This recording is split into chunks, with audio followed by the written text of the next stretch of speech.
其实那部戏有让我有一点吓到，拍戏原来是这么恐怖的。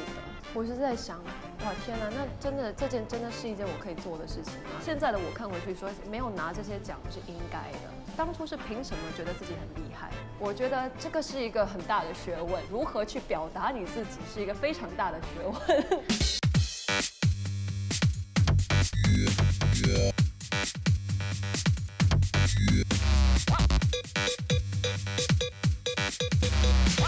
听你说，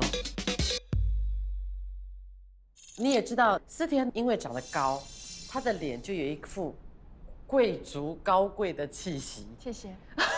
高的人看人容易是这样看你的。我的天哪！我的天哪！你懂吗？说你的眼神会让人家怕你。然后你在那边等衣服，什么时候你的脸啊，你只要摆在那边这样。哦，对啊。OK， 可以走了吗 ？OK， 好走。那就这样，人家就会觉得，哇，那个臭脸又来了。对，你有听过这样的吗？很多次。Oh my god， 我们讲话怎么那么大声？很多次。Oh, you are so bad。很多次，非常多次。很可怜呢。我必须替 Kerry 讲一个我自己觉得，就是说，我说我跟他从来没合作过，但是我跟他公司常常碰面，他从来没有我没有看过他臭脸。然后我们几乎都可以打招呼，说哎凤姐，我说哎 Kerry， 都会，只要一有擦肩而过，对，有擦肩而过，我是无论是谁我都会打招呼，你都会打招呼。可是我听到的消息就是你真的就是不理人，然后那可能我没有见到他吧，包括可能工作人员你也都不熟悉，尤其综艺不认识的我不会，你就不打招呼。可是你一旦不打招呼的时候啊，你眼神一闭一合啊，你就会觉得哎呦不理人。我跟你讲一个，我最后期碰到你的，就是我在拍《媒体人》的时候，那时候我就在那边看过你几次。你知道wardrobe不是有很多那些compartment，一个一个那个 trolley， 然后我为了要躲镜头，要看我的实习生在干什么的时候，然后我不小心看到你，然后你就进来跟你的助理，你的那个包包 ，sorry 啊，后面我有动，你的那个包包就进来，然后站在那边，你的助理其实脸也很凶。哦，对对对，他是，对对对，真的要打2个一起打下去。我觉得他也是需要很常被误解的人。OK。然后就进来，在那边拿你的包包，然后你助理就把你的东西放在这个地方，然后他们讲说，哎，对不起，我们要拍东西，然后你就在那边这样，然后他们在跟你的助理讲话，你的助理也这样，好像不能动黄思甜的东西，我这边看真的假的 ？God， 我有时候是不经意的，我不是故意的，可是我会发现哦。我其实，在放空或在想事情的时候，我的脸就是一个臭脸。我会发现原因是因为可能有时候有人拍我一些 candid 的照片，他给我看的时候，我自己的脸怎么那么臭？那就是人家看到的我。可是那时候当时我只是想午餐要吃什么，那个时候我会跟很多人去提我这一点，说，但我要24小时笑着吗？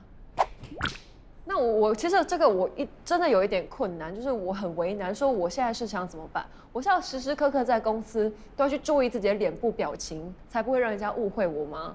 所以我有时候可能在 wardrobe 等的时候，我在那边我就用手机，尽量不抬头看人。对，我就这样子好吗？这样我就不要看人，那我就看自己的手机，看手机是很好的，然后再更好的就看一些好笑的东西。当然，这个东西听过很多次之后，还是会学到一些。我觉得现在就是一个 mutual face 咯，就好像有人的时候就，你已经学会了那个脸了。没有，就是你用进电梯，无论是谁，你只要是这个脸就好了。如果以前呢，你会什么脸？这样，可能就是不太友善的脸。我觉得你改很多哎，我觉得思甜这样我也有点心疼你，而且我听说你现在已经学会了道歉。不是大家都应该学会道歉吗？为什么你会去体会到这样的一句话？做错事就要说对不起啊。那你就很容易妄自菲薄啦。你什么事情都要先只要道歉就好，只要道歉就好。当然不是这样子的情况之下去道歉。我会发现原来这个对不起这件事情，当然不是说为了去解决一样事情去道歉，是可能真的是觉得你自己有错的时候，你去道歉。你会发现，其实讲完之后，你自己会好过很多。我觉得是我自己啦，我会觉得好像放下一些东西，所以对不起这个东西是一定要学会的，尤其是越亲的人越好。对，其实我觉得最难说对不起的，对我而言就是我爸妈。我最难跟他们开口说对不起。所以首最先，亲的人，对不对，对？首先一定要先学跟爸爸妈妈说对不起。人生很多时候因为暴躁的脾气，一张不友善的脸，让你跌跌撞撞出了很多事情，然后你就要学会去说对不起。我觉得有点委屈嘞。为什么？我觉得在这些所谓的事件里面，你知道自己哪里是委屈的，哪里是错的。我觉得你去找出这些点就好了。我觉得这是一个自己去反省或自己去思考一个空间。你一定会有一些事情是你可能不太细心，你就是不够细心，才会导致这些流言蜚语，或者是人家可能就是觉得你是一个这样的人的这种误会，或者是人家可能就是不觉得是误会，人家觉得就是你性格有问题，你需要改。这样子的因素会出现嘛？所以你很多人提醒你，我知道在你的人生当中，徐冰啊，还有基武，还有谁，就是你发生什么事情的时候，很多人都跟你讲说，你这个不要包括龙敏，都跟你讲你需要改，你需要改，你这个地方改，你脾气改，你还没有碰到一个直接真的是骂你的那种。骂我倒没有，可是我是有遇过玲玲姐跟重庆是直接讲我的，就是他们可能就是当着我的面说你的脾气真的要改。你接受吗？接受，因为那个时候拍118的关系，然后其实跟大家都挺熟的，然后他们其实跟我说，其实这样子讲是为了你好，我们觉得你有潜力，可是你不可以这样用这种态度继续再跟人相处下去。你吃软不吃硬是不是？因为你如果跟我讲是这两个家伙跟你讲的话，那态度是软的。玲玲跟重庆他们的态度是比较软的，让你比较听得进去的。刚好对的时间你就碰到贵人。我觉得可以这样说吧，可是也不是说他一说我就学会，也不是说他们一讲我就恍然大悟，知道自己的问题在哪里。我是觉得人要学一样东西或要改的话，你一定要自己先觉得自己有问题，你才能改。如果单是别人觉得你有问题，你自己觉得你没有问题，那你改不来的，因为你自己觉得你没问题。所以这一路走来6年了，你觉得你真的有问题？多多少少吧，我觉得是这个成长的一个过程，因为我会觉得，当然你面对一些人或者是处理一些事情，会随着遇到不同事件而改变，也不是说我要为了谁改，我并不是为了任何人改，我是真的觉得我想做一个比较好的自己，那我试试做一个比较好的自己，那我可能换一个方式处理。那都是一些从那一步一步一点一点慢慢来的，它不是说一夕之间是我决定改变，我要做一个更好的，也不是这样子。对，因为你可能红得太快，所以你的点点滴滴被放大。可是当你在转弯的时候，它忽然间被爆大的时候，你正在改的路上，可是你红得太快，人家不竟然会放过你。就我就是一个就是一定要撞得头破血流才会学习到的一个人吧，我可以这么比喻我自己。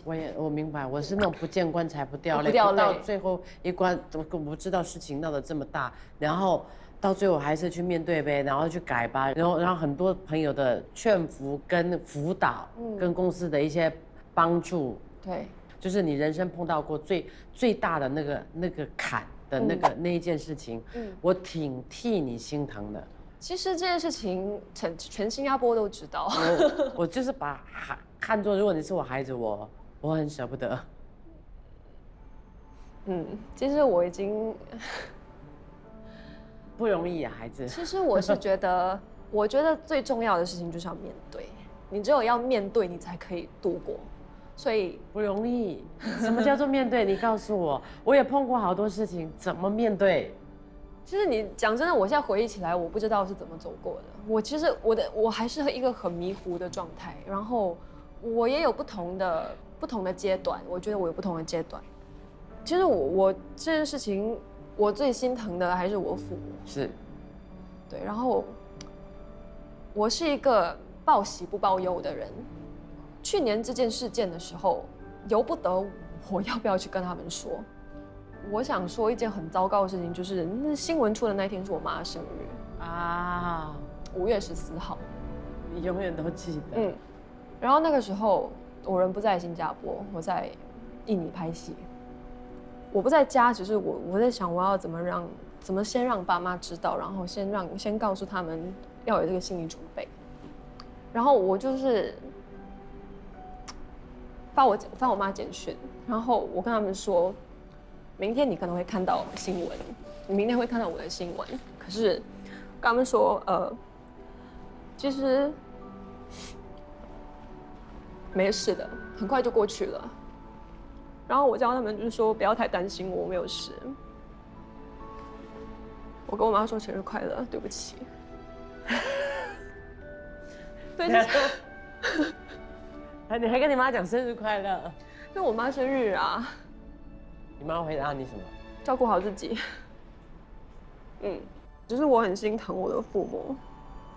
然后我又是唯一的女儿，我觉得我都没有保护好他们。然后这件事情我又很无能为力。我的确是一个做错事的人嘛。然后我知道这件事情我是一定得承担的。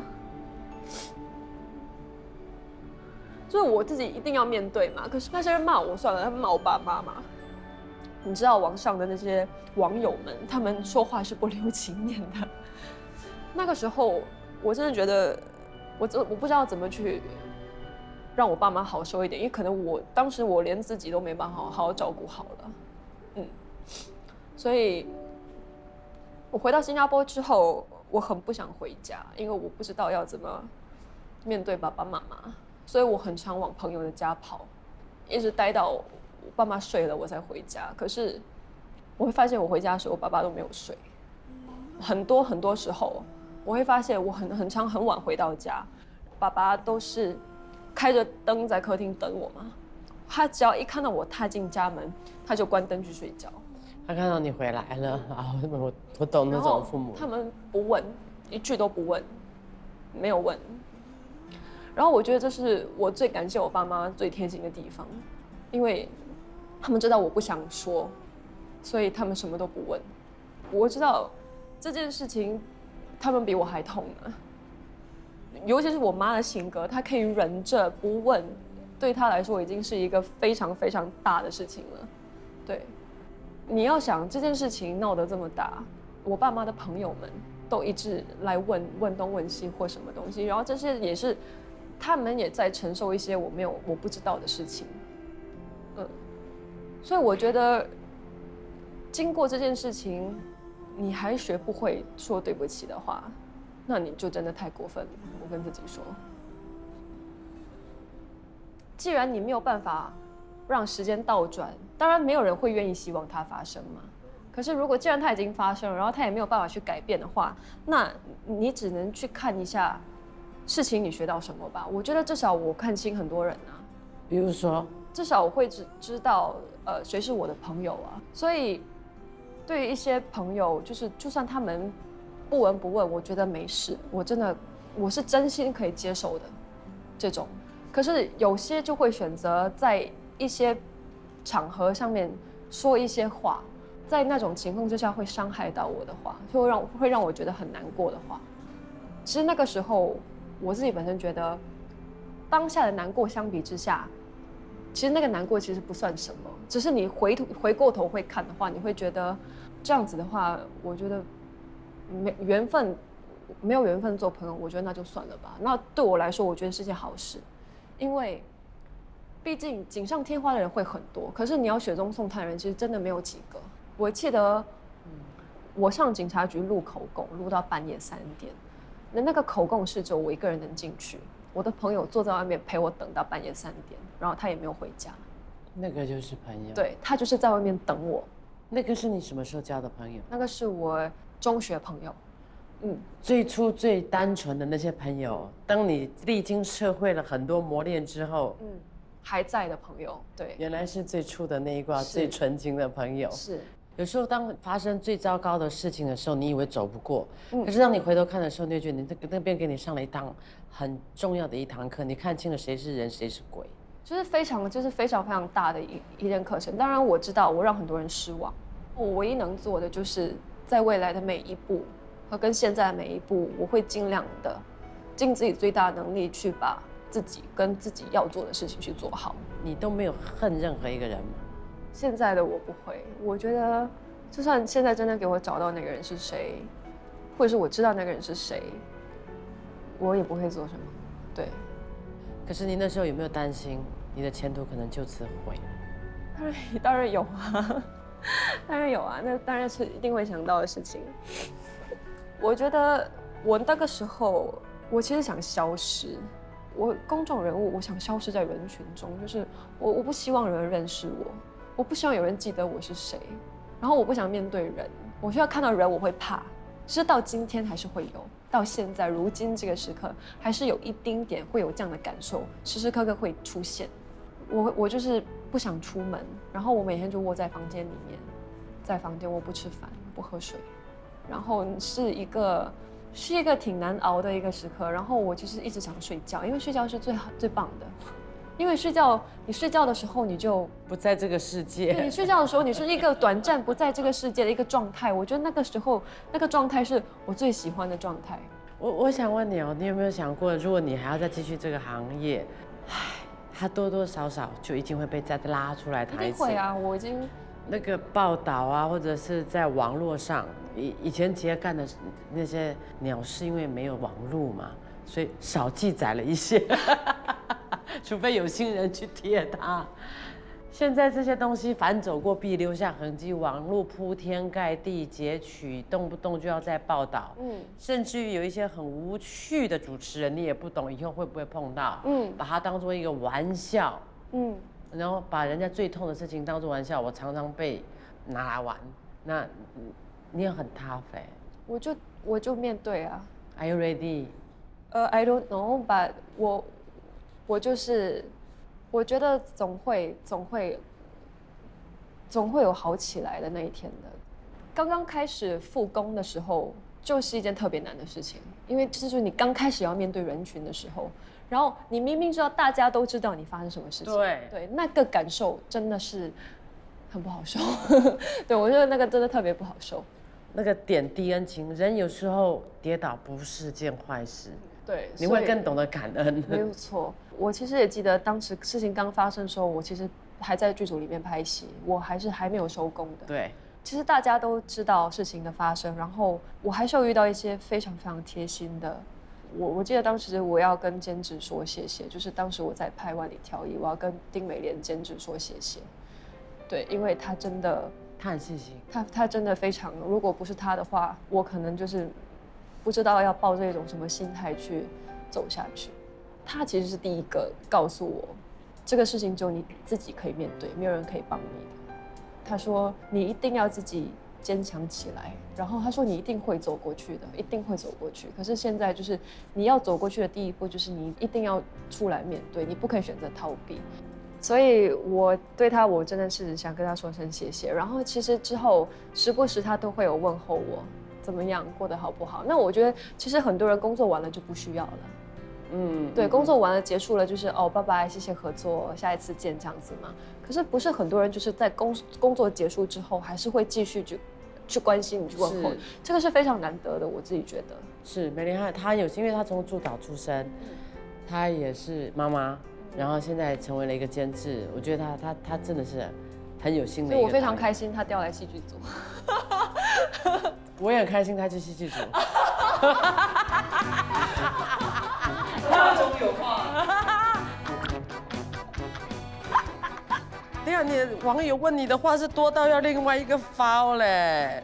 他们很喜欢问你感情的问题，感情的事情，他们问你，你现在感情世界还好吗？你的男朋友还是同样一个人吗？其实我发现我每次 live 的时候，就是可能我最近都会有一些 Instagram live 啊，大家都会问我一样问题。我明明就是在说，哎，这样产品怎样？你们怎么问到我感情的事件上？然后我本来就是说，哦，我在做运动，或者是我在做一些什么东西，然后大家都可以扯到我感情上面去。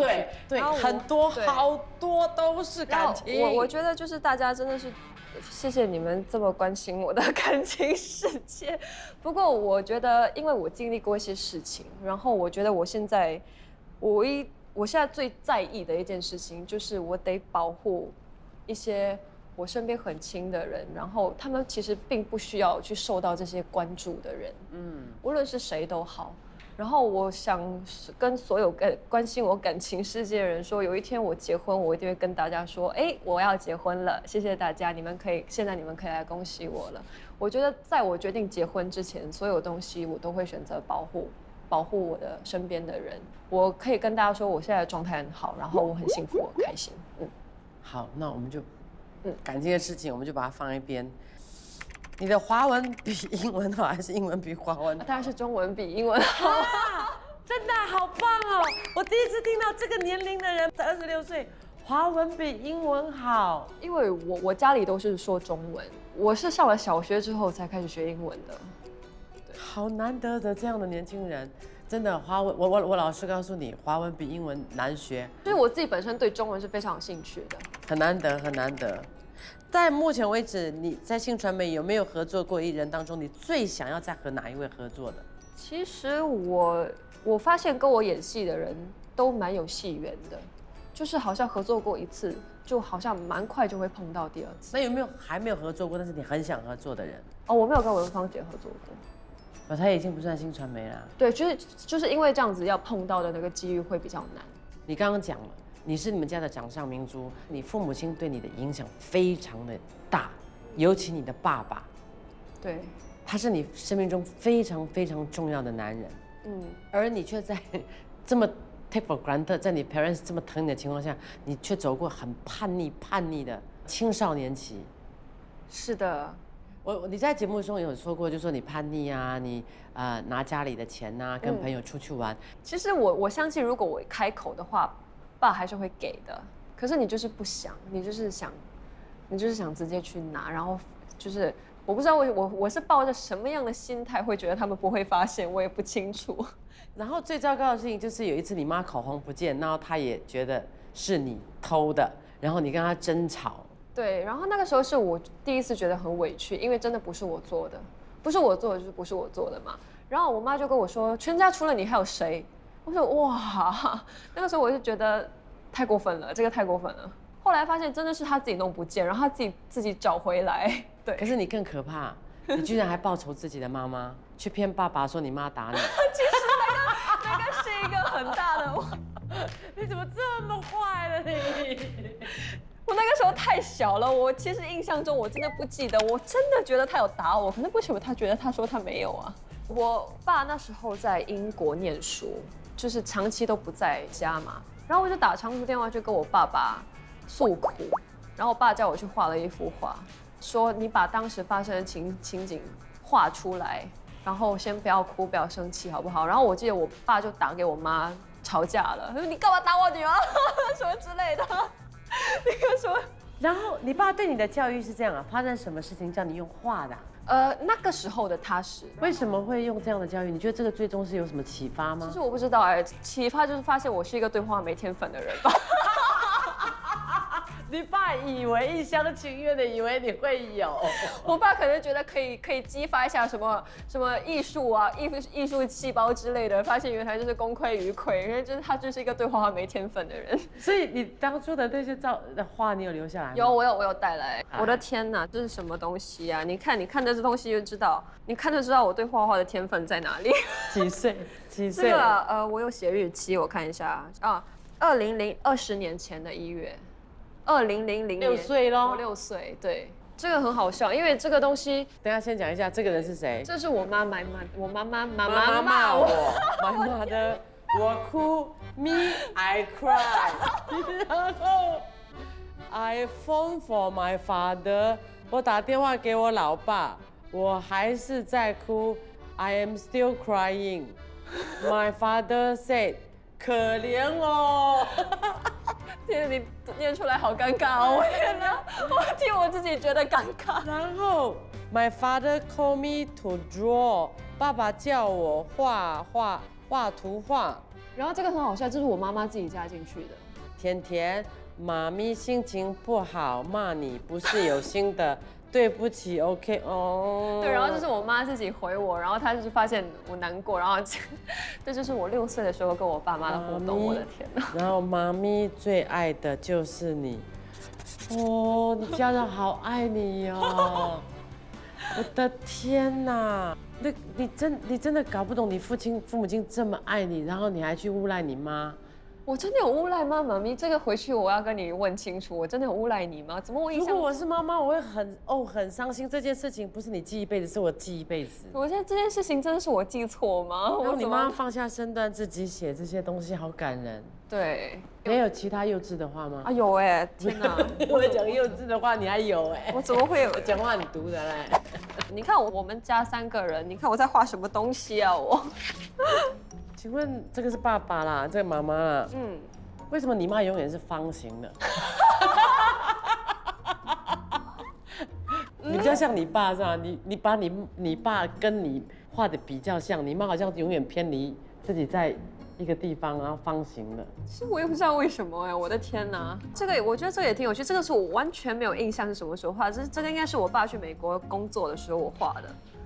然后这可以说就是一边是新加坡，然后一边是美国。你想你爸？对，然后我就有分就是 Mommy's Day， 就是可能爸爸在美国的时候，我妈妈在干嘛？然后我就说 Daddy must buy things for me and mommy。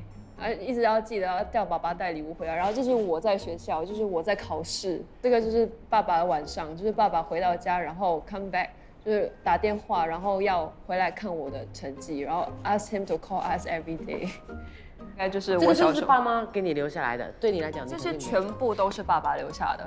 可是问题是，因为你从小被这样子溺爱长大嘛，然后你会很容易的把事情当成是理所当然的。这对于自己，这是我看到的一点。对，就是你认为大家这样爱你是应该要的，就是因为爸爸都是这样子爱你长大。然后我很少被爸妈打，我几乎没有。然后我也不需要做家务，所以我到现在连洗衣机到底是怎么用我不太懂。直到我自己一个人出门可能去台湾念书啊，或去外面旅行的时候，太长一段时间需要自己洗衣服，我才会开始学。然后我也不会做菜，因为都不需要下厨，所以我很多其实东西是没有办法自己完成的。即使到今天，爸爸还是会碗放住我洗，到今天他都会不让我洗碗。你太幸福了，真的，你就是人家所谓的女儿就是爸爸上辈子的情人。对，你有没有什么比较 sweet 的东西想跟你爸爸说的？我其实想在这里跟爸爸妈妈说对不起，说我辛苦你们了。然后也许我花了一段比较长的时间才懂事，可是我觉得现在的我发现，我觉得也不算太晚。然后谢谢他们这么多年来，就是给我那么多的爱，多到我真的无以回报的爱，这辈子都没有办法回报的爱。所以我唯一能好好回报他们的，就是我一定会把我自己照顾好，因为他们希望我好是他们人生中最重要的事情。对，然后就是谢谢他们爱我，然后我也很爱他们。太棒了，真的。其实父母亲不管付出多少，教导多少什么，孩子只要非常简单的，就是他们懂父母的爱就够了。有些孩子连懂都不懂。其实因为入行以来经历更多事情嘛，那有些路走了会很辛苦，可是不走会后悔。对，我觉得这一条路就是可以这样子形容我。我觉得这一路以来没有说轻松，蛮辛苦的，尤其是遇到一些事情更辛苦。可是给我选多一次，我还是一样会走这条路。太好了。那我们今天制作组呢，为了要表达我们感谢你能够上我们节目侃侃而谈，真的是一个很难得的一个机会，所以制作组也用心良苦去了解你，先去懂你。听说你是一个怪咖，从小就看金庸小说的一个26岁的年轻人，然后他们就想到了一个这个金庸小说古装嘛，你喜欢古装嘛，又喜欢演，所以他们就送了一个小礼物给你，里面有他们有礼物很有创意。我可以开吗？可以，现在开，现在开，现在。荷包。这个叫做也可以说是荷包、香包或者锦囊，对，锦囊。然后锦囊就是锦囊妙计嘛，就是说怕以后你再受到什么委屈、什么事情、什么大风大浪的时候，我的天哪！然后古装不是有锦囊妙计，看一下里面是什么。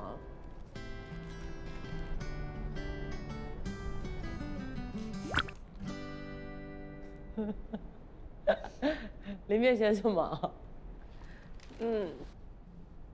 诚实面对自己，勇敢面对问题，诚心面对困境。为什么会有所感触呢？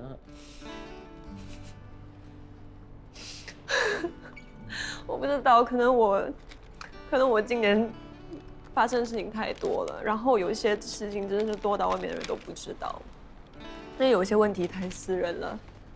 很多时候我会觉得很累，真的很累。我觉得其实上面写的这些字，都是我一直跟自己说的。就是这段时间以来，我一直跟我自己说一定要勇敢，你一定要先勇敢起来。要诚实面对自己，然后勇敢地解决问题。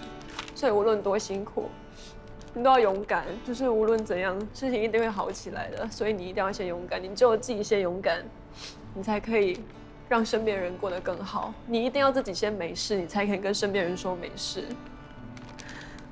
所以我觉得很谢谢你们，因为我即使一直跟自己说要勇敢的时候，可是我现在遇到另外一个人这样子跟我说，我会觉得很感动，然后我会觉得我这一路走来，其实也没有一个人，也不是一个人，我们都心疼在心里，可能也会有对你有所误会。可是你看，你就要上了节目之后，看到真实的你，然后看到改变的你，然后就会心疼你。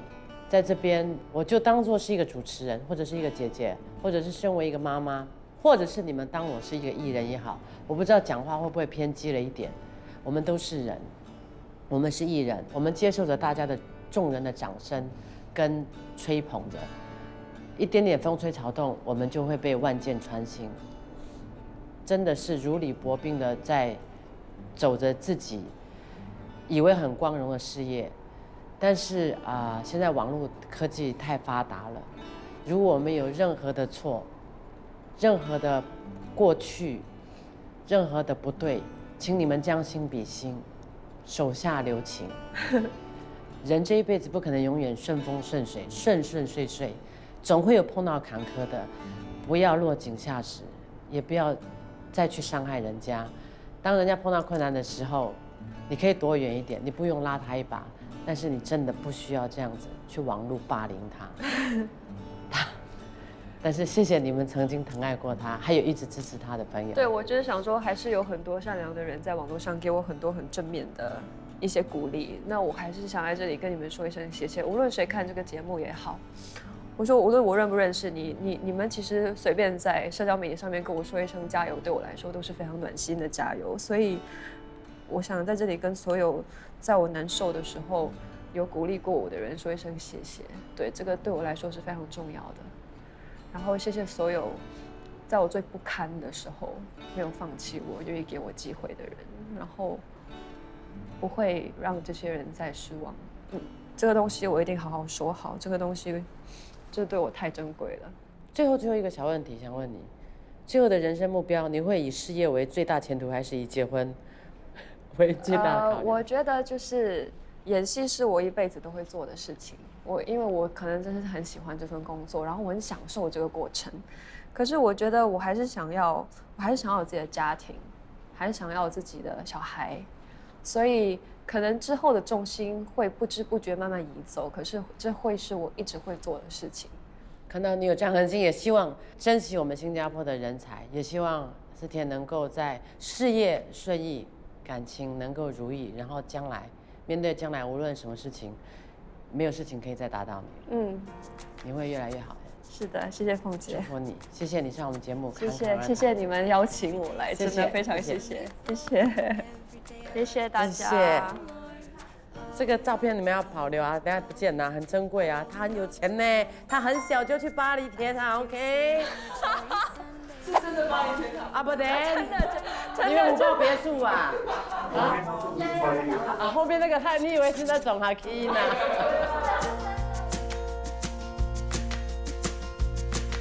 ？Every day is sweeter than the one before. Every day I love you just a little more. Oh, oh.